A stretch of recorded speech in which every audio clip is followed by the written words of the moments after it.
And first tonight, a vigilante posing as a teen girl online tapes his confrontation with potential sexual predators.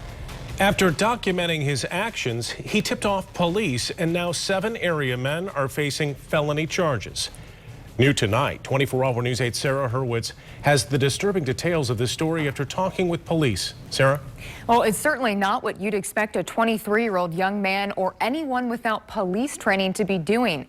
Daringly confronting potential sexual predators after posing as an underage teen online.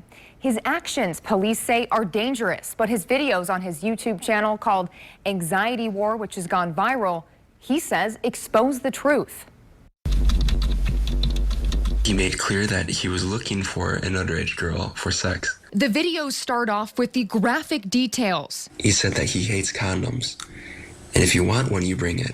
No perfume, please. Skirt with no panties would be hot. The online conversations about when, where, and the sexually explicit acts the predators believe is about to take place with an underage teen. This is you though, Eric? Wait. This? Does that look like you?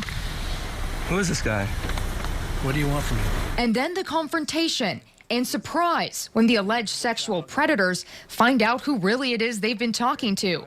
Little do they know, they're being filmed. I gotta go. You gotta go? Where are you going? You gonna meet another little girl? Is that where you're going? I have to go home. Why? I thought you wanted to do this, right? Well, it was a bad idea, and So why'd you show up? because I'm a First of all, we have an individual who's basically doing police work. He's not trained, he's not equipped.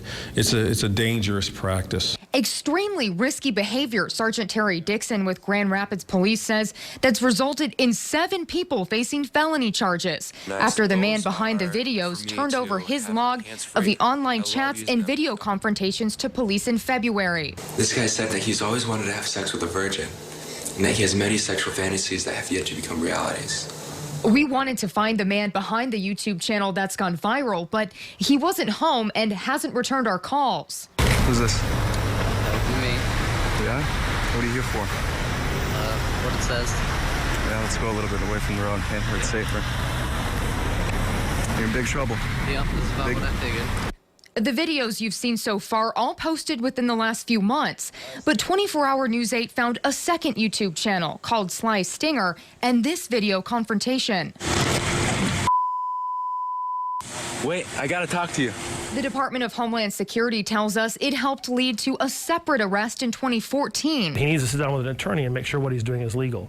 He has to understand that if this is something he wants to do, he can go through training like the rest of us, and he can go become a law enforcement officer and do this the right way. This undercover citizen says on his website he's just an average person, hoping the issue is taken more seriously by showing the realities of child sex crimes and catching potential predators in the act. That's it? Nothing?